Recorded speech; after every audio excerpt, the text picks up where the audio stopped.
people do mention that. What about for people who have who are diabetic? In terms Actually, of like, pairing foods are actually a really good idea for diabetics because you add a little bit of fat to that. It slows down the rate of uptake of glucose in the small intestines, so you have less of a spike in your blood sugar. So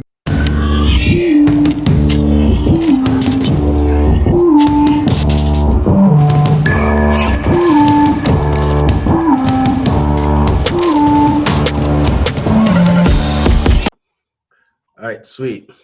Gavin, how are you, my friend? good. How you doing? I'm doing pretty good. It's been a pretty long day. The weather has been nice lately, especially the past few days. I mean, some rain here and there. Same here. I was supposed to mow the lawn yesterday, and as soon as I was gonna get the lawnmower out, it started pouring. Oh yeah, it did. Totally did. I forgot about that. That sucked. And it got really sunny again out of the blue, so that was nice. But Mother yeah, Nature, screw you and your, PMSing. yeah, pretty much. Are we allowed to say that? Is that like, I don't know. Is that politically incorrect? I is mean, it politically not correct? yeah, is it politically incorrect? I'm like, I got out of that life a long time ago. I mean, I was in the military, so I don't know what political correctness really is. I mean, I can't really relate. I'm just like, I just think it's weird that people do that. It's like, I don't know. I don't like walking on eggshells. It makes me stressed. That's exactly what it is. That is exactly what it is. They're just like every one little thing. It's just like, oh my God, oh my God, oh my God. You said this. You said like. Or it's like you're talking to a woman for the first time, and you have to be really careful because you don't know if like she's had dudes say certain things to her that just piss her off, and you're like, am I allowed to say this? Like, you're fine. It's like, oh, I'm sorry. I've just had a lot of women try to rip my face off for saying this stuff. I like to take chances, so that's good. But I'm gonna focus on like asking you some questions, just to kind of get like the viewers some general information on certain things. So I, Paul, I'm going to be a noob, and you, Gavin, are the expert, especially since you're a dietitian and all. I think it would be really great to have like ask you certain questions that I have that most people would ask others when it comes to like nutrition, eating, losing weight, gaining weight, and stuff like that. So I'm going to start off with. So let's say I'm pretty new to lifting. It's my first 2-3 months in. What do you suggest? Like I want to get big. I want to like put on some weight and get stronger. Like what do you suggest I should do in terms of calorie wise, in terms of nutrition? Well, calorie-wise, the main thing you're going to want to do is go into a caloric surplus.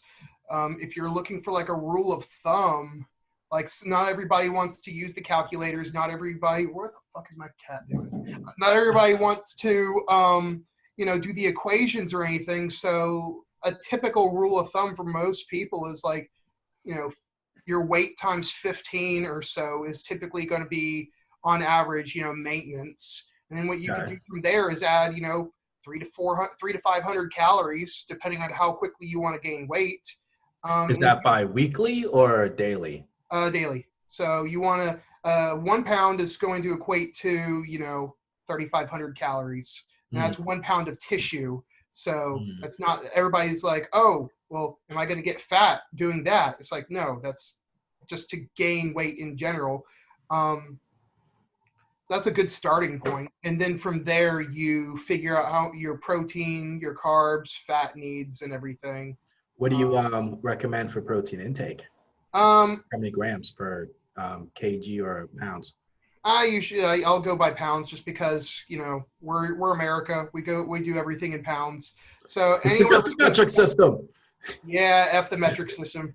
I usually it's like if you're going for a caloric surplus, 0.8 to 1 is very adequate because in a caloric surplus you can get by with a little less protein because you can add carbs for energy, but they're also protein sparing. So you don't necessarily need as much protein. Whereas if you're in a caloric deficit, you need more because you have less total energy. You don't have as much to rebuild with. And extra protein can help with decreasing muscle protein breakdown and things like that. Fat is something I'll go by weight as well. So I usually do about 0.3 to 0.4 grams per pound. If you're in a surplus, I mean, I usually start with protein and fat first. So I'll usually do, the 0.8 to 1 for protein. I usually go straight to 0.4 for fat because I feel like a lot of people, they're afraid of fat because they think if they eat fat, they're going to get fat. I'm a big advocate. Well, back to that topic. When you put it that way, I think it's been something that a lot of people have thought about. Like, I mean, from a common sense perspective, if I'm new, I'd be like, I figured that makes sense because if you eat a lot of fat, you're going to get fat. But what's the real reason why you wouldn't get fat from eating a lot of fat? Like, what's the... Well, I mean, you use fat for a lot of physiological processes, like cell membranes are made from fat. Cholesterol, which is typically going to be from fatty foods, is the building block of sex and adrenergic hormones. Okay. So testosterone, estrogen, things like that. And then typically when you're when you're more sedentary and you're not using glucose as a fuel source, you're going to utilize fat as a fuel source. A lot of people think that you're going to get fat if you eat fat because protein is not easily stored as fat because it has to be converted into glucose first. And then if you have an excess in glucose, then it'll be stored as fat. Glucose is stored as glycogen in the muscle first, and if you have an excess in that, then it'll get stored as fat. But fat is the only macronutrient that can be stored directly as fat. It doesn't need, it's non-insulin mediated, so it doesn't need insulin to drive it into fat cells. But I mean, a lot of it depends on like what's your activity level like, when are you eating your sources of fat. Things like that. And I'm not going like for just new people into nutrition, I'm not going to get too much into fat sources and physiological effects on that because that's a whole nother topic in and of itself. Yeah, 100%. So you did mention the idea of fats and how, like, of course it doesn't get you fat, but why do people use keto diet? Because they think that if you keep insulin low, then you're not going to be able to store anything as fat. Because people think of insulin, they call it a fat storage hormone. It's not that. It's a substrate storage hormone. So it can actually shuttle amino acids. It is used to transport glucose into glycogen stores. You actually don't need insulin to store fat. So people think, oh, if I don't have insulin, I'm not going to store that fat as fat because they think that insulin is the only thing that matters. But if you eat a caloric surplus of straight fat, you could still get fat. Which is pretty interesting because does that also stem from the fact that people are scared of carbs? Yeah, a lot of people are scared of carbs because carbs spike insulin. People think that insulin makes you fat. But overall, what would make somebody fat if they're eating more in a caloric surplus? Yeah, and typically it's like, what's the degree of your caloric surplus? Because, just because you're in a caloric surplus doesn't mean you're going to just straight gain fat. If you're in a very large caloric surplus, then you're eating way more than your body physiologically needs. Yeah, you're going to store it as fat. Like when you're post show, if you all of a sudden just go binging for 2 weeks, yeah, you're going to gain a bit of fat because you're eating 5,000 calories a day over what you need. Those are really the good times. I love it. Like the food is amazing, but then 2-3 weeks later, you're up 20 pounds, and you're like, probably shouldn't have done that. And you're like, oh, it's all just water. Yeah, you think it's just water. You get the water off. It's like, I'm still up 10 pounds. Yeah. Fuck. Which is pretty nice. So we got covered with fats. What are your thoughts on different diet methods that people use? Let's start, for example, with let's say keto is kind of a low carb diet in a sense. Yeah, I mean, keto is basically a low carbohydrate, high fat diet.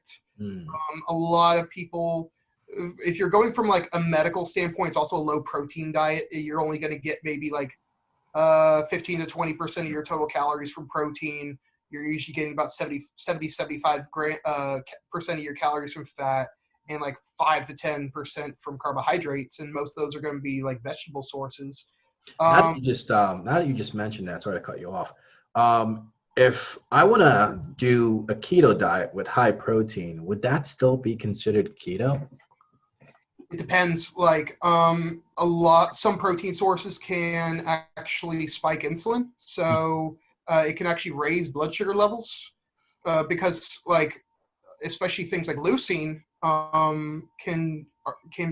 there's certain amino acids that are glucogenic amino acids. So those are ones that are more likely to be converted into glucose through gluconeogenesis. So if you eat way too much protein, you actually, in some instances, yeah, you can take yourself out of ketosis just because of the glucose conversion involved.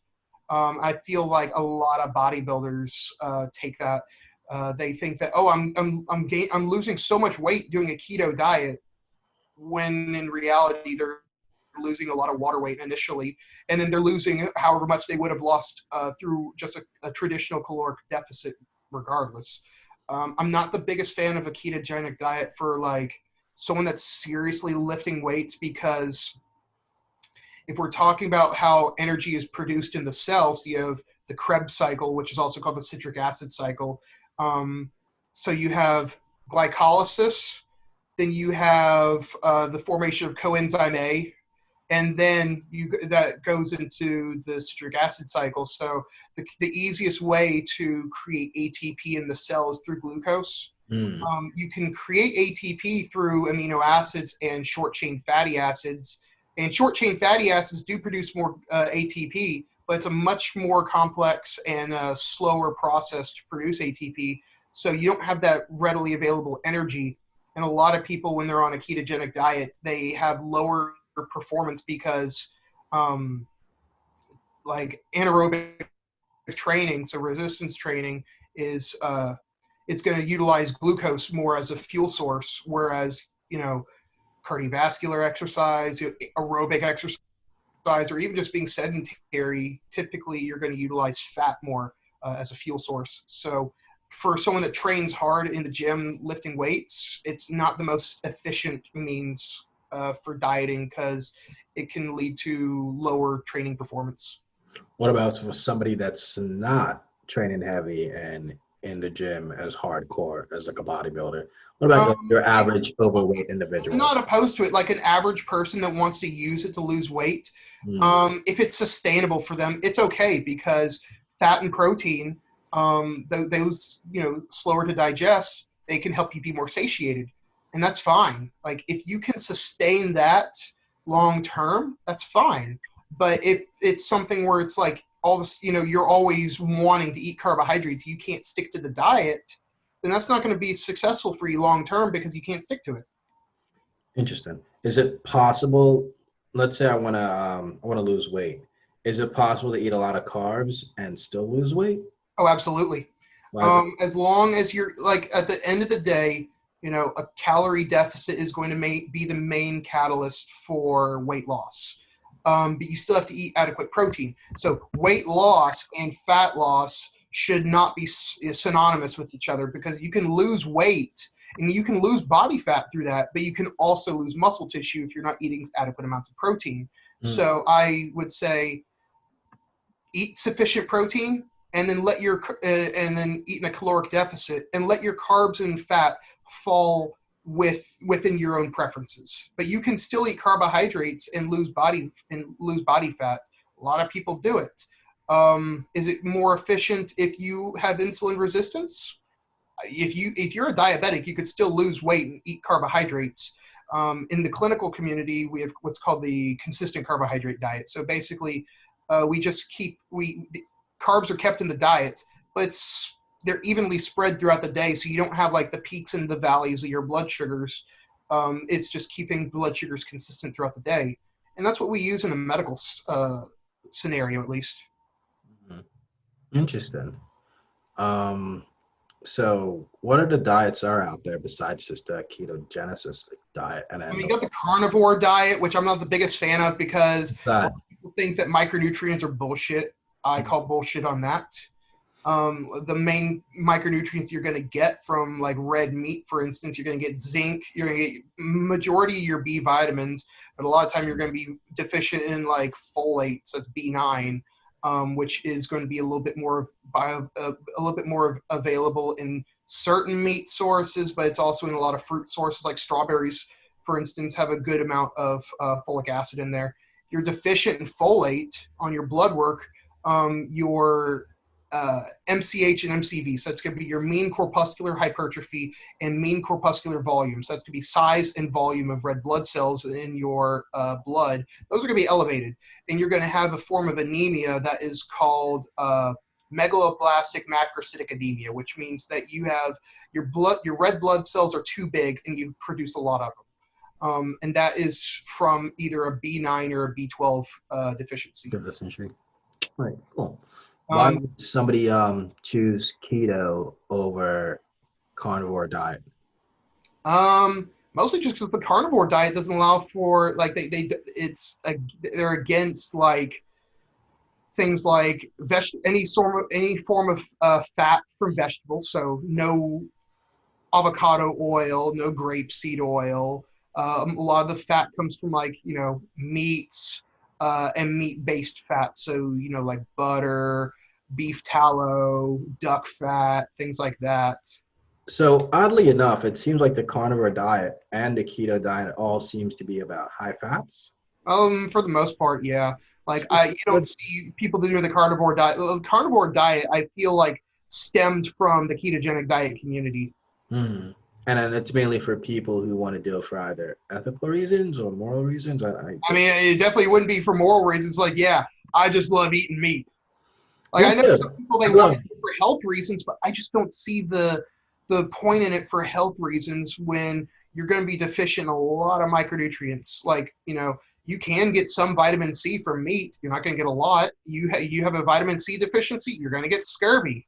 So you're gonna have erosion in your gum lining. Reminds me of that SpongeBob episode when they went to see the Flying Dutchman. Yeah. And then he was like, "You got the scurvy." Yep. That's great. And also, I think I need to look more into the carnivore diet in terms of like dairy. But like dairy, for instance, is a good source of iodine. You have iodine deficiency that can lead to, a deficiency in thyroid output because iodine is used in the conversion of T4 to T3.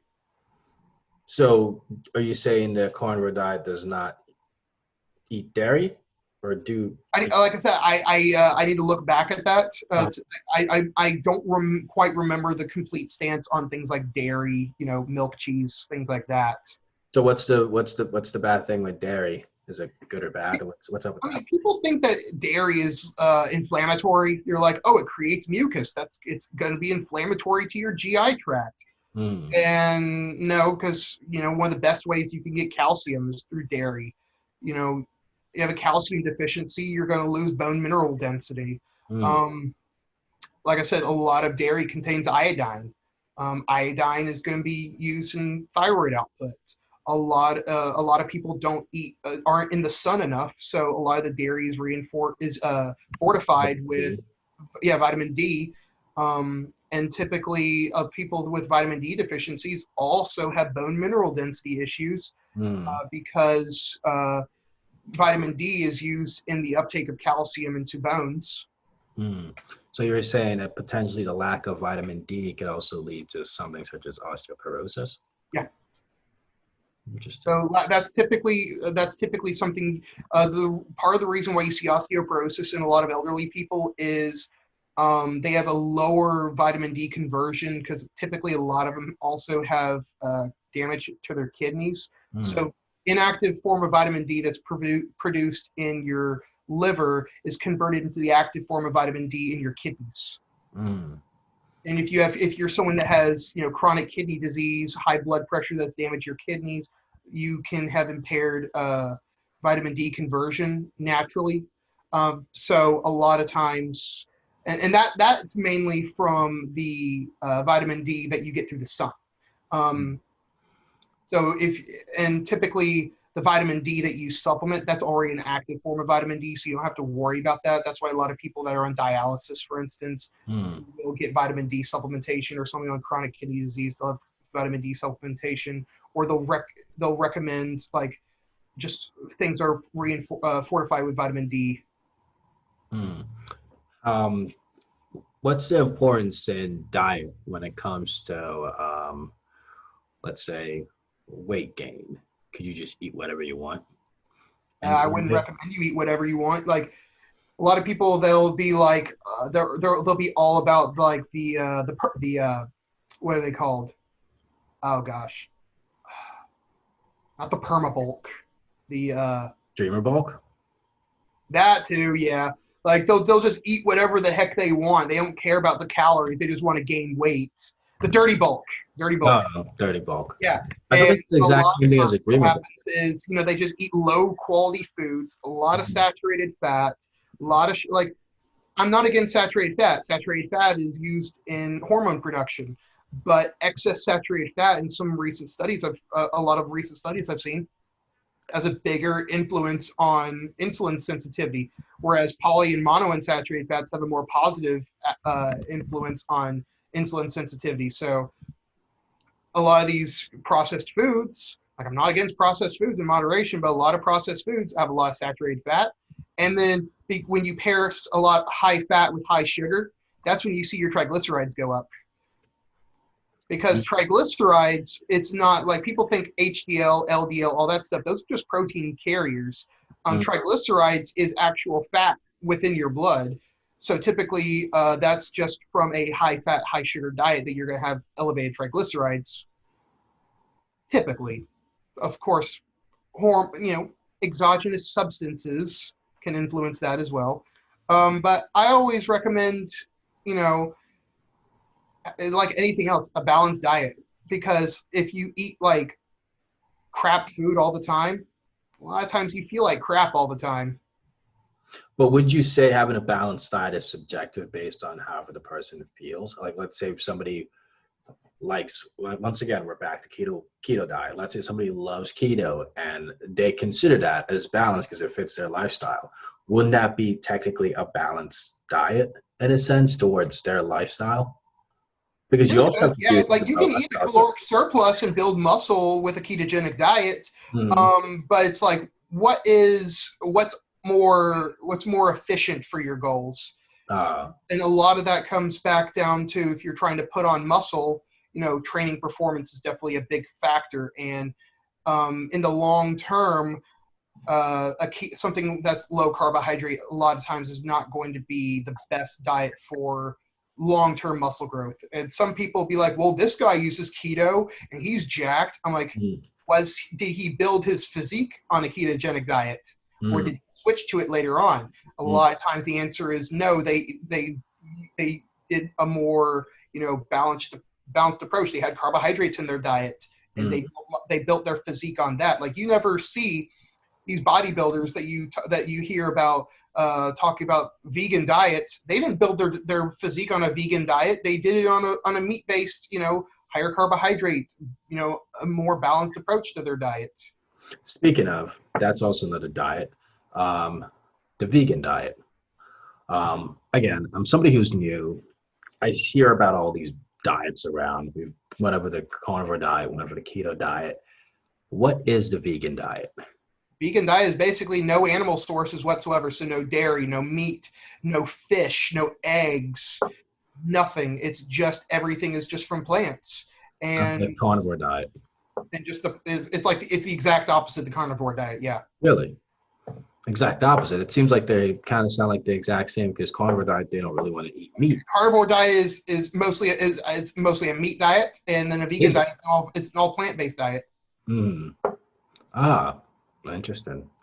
So the problem with a vegan diet is it's hard to get adequate protein that is complete protein.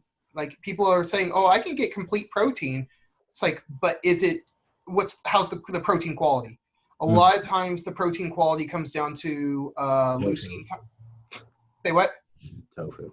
Oh gosh, but it's like it comes down to like leucine content. The leucine is going to be the major trigger for mTOR, which is single muscle protein synthesis. Where would a vegan get leucine from?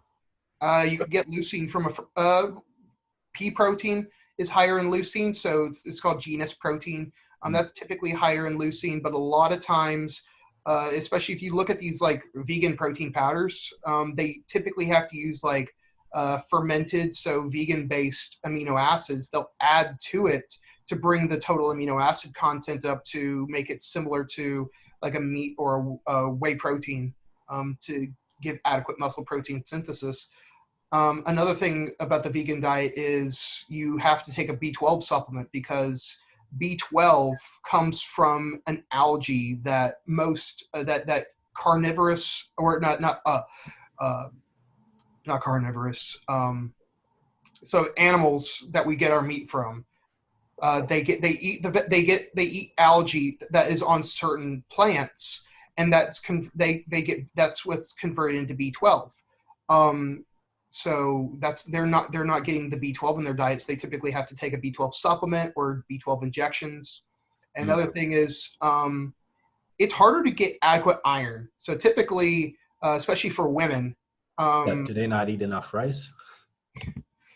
see, that's one of the reasons why they put iron in they fortified certain foods with iron because in a vegan diet or just in the standard American diet, people are not getting adequate amounts of iron. The problem with iron that comes from vegetables, though, is it's called non-heme iron. Heme iron comes from heme or hemoglobin, which is in blood. So you get that from meat. Non-heme is going to be vegetable based, and the problem with that is it has a low bioavailability. So you typically have to take it with a source of vitamin C in order to increase bioavailability. But if you take it with a source of calcium, that actually binds the iron and it's not as bioavailable. That's why I was saying that food quality matters, and food pairing can actually have a beneficial effect on nutrient uptake and things like that. Would that also count in terms of macronutrients as well? Like the iron and stuff? No.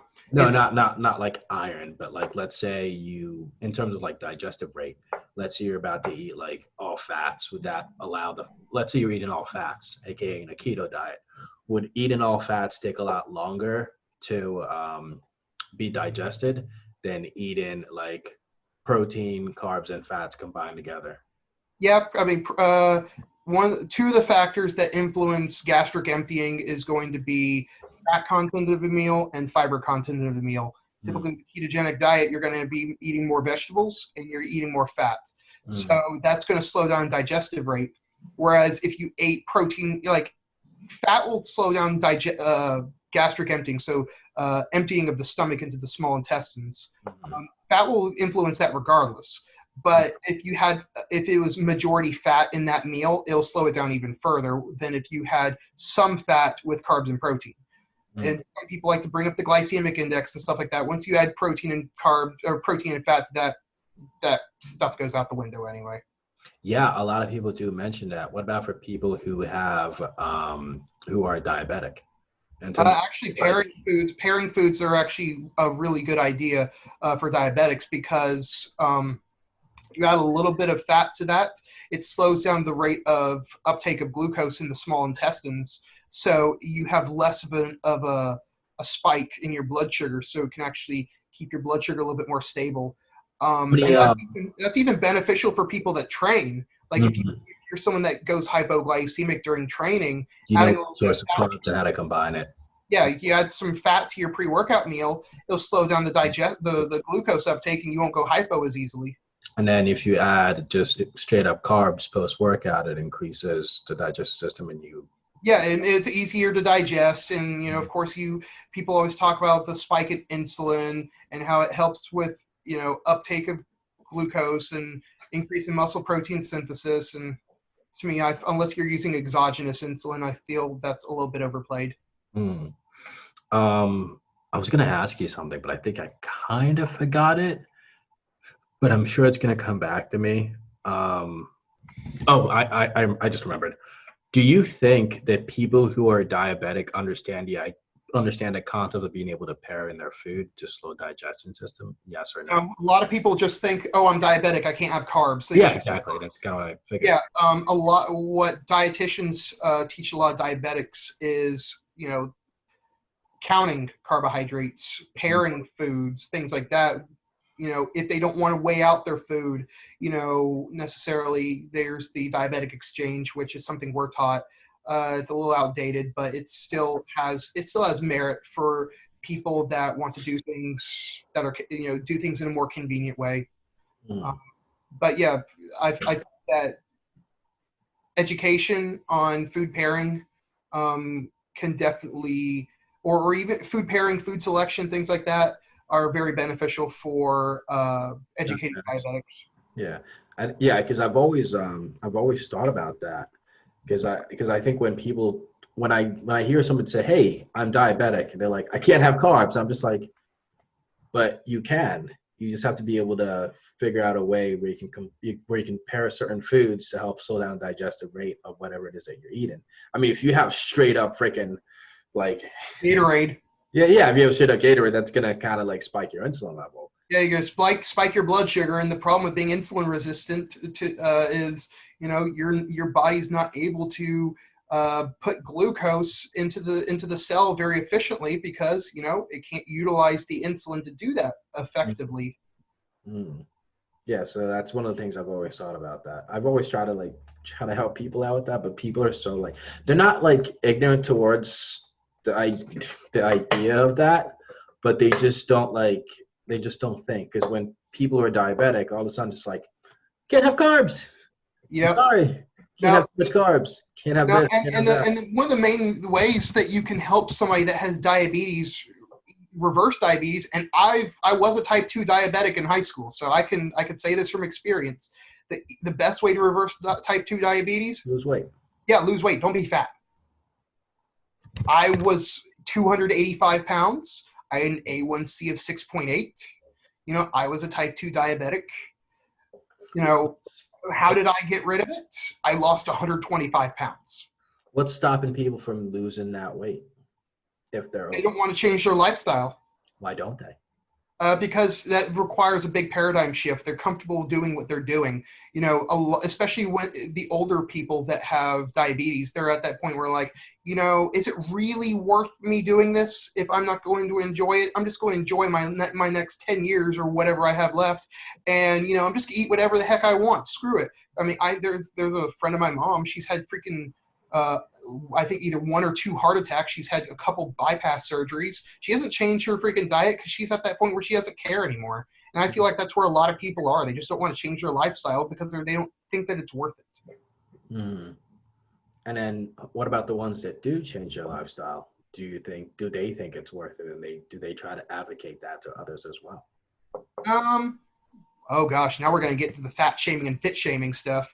I know a lot of people that have. Let's keep it. No. Yeah, I just know like when I advocated it, they're like, "Oh, it works for you because you're young and fit." I'm like, no, I've helped older people do it too, and then they try to shame me for being fit. And they're like, "You don't know what it's like." I'm like, "Here's a picture. I'm fat." "Oh, you weren't fat enough." Do they really say that? Yes. That's crazy. It's like, my plight is worse than yours. I'm like, I know how to help you, though. It's like, for some reason, people tend to not be accountable for their actions. Oh, my gosh, no. That's that's most people nowadays. They want to blame something else. Other than themselves. I know a lot of people that are fat, they're like, oh, I have an injury or I have a thyroid problem. And you look at their blood work, no, you're eating too many thyroids. What about people who are underweight? Oh gosh, a lot of I've worked with people that are underweight, and a lot of times they're afraid to gain weight because they think that, okay, I'm eating a caloric surplus, storing caloric content. They always automatically think, oh, storage, it's going to go to fat.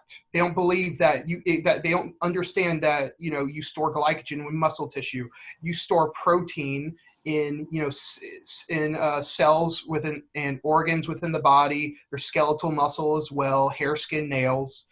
They don't understand that you can eat in a caloric surplus. You eat plenty of protein. It's not like that protein, that excess calories from protein is not all of a sudden going to turn to fat. Protein is probably the least likely macronutrient to be stored as fat. And then they give the argument, well, you could be, and then you mentioned the BMI. You mentioned the BMI. Like I've worked with somebody, she was like 15.5, 5'1", 81 pounds. You bring up the BMI to her and she's like, well, you can have a 30 BMI, you could be fat or you could be really muscular. The BMI is bullshit. I'm like, if you have a 15 BMI, which is very malnourished, you can't be either because your body mass is so low. You can't be high in fat or muscle. If you were fat with a BMI of 15, you have no muscle. You have no bones. You have no bones because a lot of your body mass is going to be taken up by bones. Interesting. So those are the people that are hard. Those are people that are harder to get through to than the fat people, because the fat people see what got them there. The people that are malnourished, they don't realize why they are at where they're at, because it's more of a psychological issue than it is, I just don't want to do this. And how do people usually break through out of that psychological issue? Because I know it seems to be very difficult to do. I mean, I've had friends that have done it, and a lot of it came down to, you either do this or you're going to die. My friend Chelsea, she got over her anorexia through that. And I also helped her get through fear of eating certain foods because she was having digestive issues. And I recommended some different foods to her and, open her mind to different things that she can have. But a lot of people, it comes down to, you need to see a therapist. Yeah. Rather than like a dietitian or anything like that. Yeah, a dietitian can help, but if a dietitian is also a licensed therapist, that makes it even better. It's even better when you have a multidisciplinary relationship. So you have a client that is working with you, the dietitian, and someone else that's also a therapist. That makes the outcome even better. Interesting. Do you let's say I've been a skinny person my whole life, and all of a sudden I wanted to gain a little weight, eat a lot of food.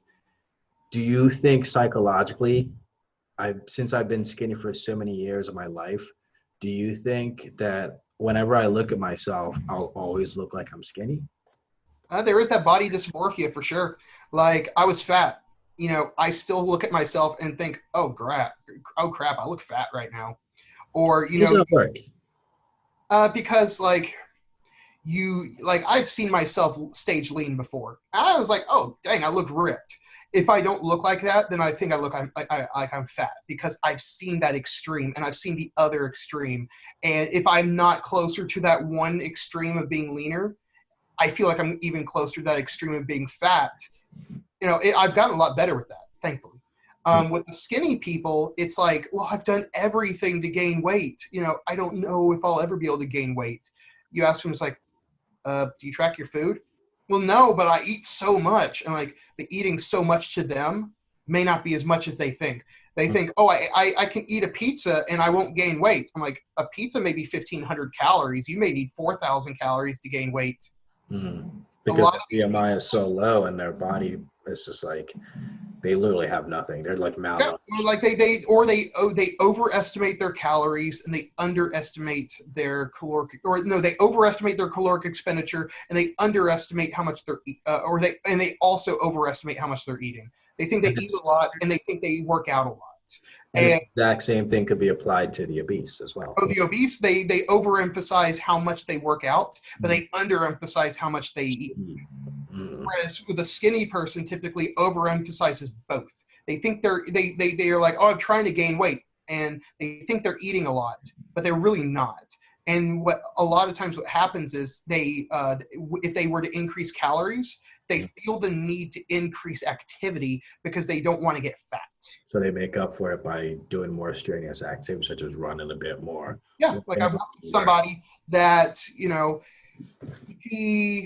I told her, it's like, okay, we're going to increase your calories. It's like, well, does that mean shouldn't you add more volume to my training? I'm like, no, because we're trying to get weight on you. It's like, well, I'm not going to eat the food because I'm not doing enough. And then it's at that point, it's like, why did you even hire me? Well, I guess just for the guidance and for you to kind of like. Well, the thing I hate is I've had people that have hired me only to question every single thing that I tell them to do. Like they're like, I want to look like this client of yours. I'm like, okay, then do what that client did. You know? Did you ever just tell them you can't? Say what? Did you ever just tell them you can't look like this client? Well, I tell them, it's like, hey, you can gain muscle and you can look similar. Genetically, you may not look like them, but they're like, I want to be more muscular like that client. It's like, well, you're going to have to eat more then. It's like, I'm eating so much. I'm like, you've lost 3 pounds since you started with me a month ago. You're not eating enough. It's like, well, I'm afraid to eat more. It's like, then you're also afraid to gain muscle. I'm not afraid to, I don't sugarcoat stuff anymore because I've done that so much. And then people just get comfortable thinking that you're going to confirm their own bias. Like that same person I mentioned, she was with a different coach that said, oh, you could gain muscle without gaining fat. You actually read the book that he wrote. It's like, it's not necessarily that. So she hired that person because she was like, oh, I can gain muscle, not gain fat. That's perfect for me. And it didn't work for her. And then the coach ended up dropping her. Interesting. She wasn't doing what he told her to do to begin with. Yeah, but people who are new to like training, eating, particularly nutrition, there's just so many nuances. There's so much misinformation out there for one. There's that. There's a whole bunch of misinformation out there. And I don't really like that there is, because the people who are actually trying to dish out good quality information to actually help people, they don't get the attention they deserve. And no, because their information isn't sexy enough. Well, that's true, because sex, like where like, okay, let's go back to when we started. Where was one of the places we probably went to learn about training nutrition? Bodybuilding.com. Bodybuilding.com is a cesspool of misinformation. I didn't. I did. That's where I met Alan Aragon. Oh, I just ate. Back in 2009. Dang, it's been a long time. It's been a while. It's like, what, like 11 years? Yeah. Met him. I think I met Lyle on the forums back in the day. I met Alan on in the cage. Oh gosh, yeah, I remember. Man, okay, not to change the subject, but whatever happened to freaking what was his name? The coach that started the cage. Hollywood. Didn't he get into a car wreck or something? Something like that. I was actually gonna hire him back in like 2016.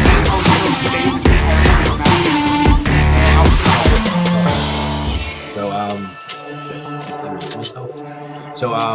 yeah, so that was pretty much it. This is Gavin. The conversation was great.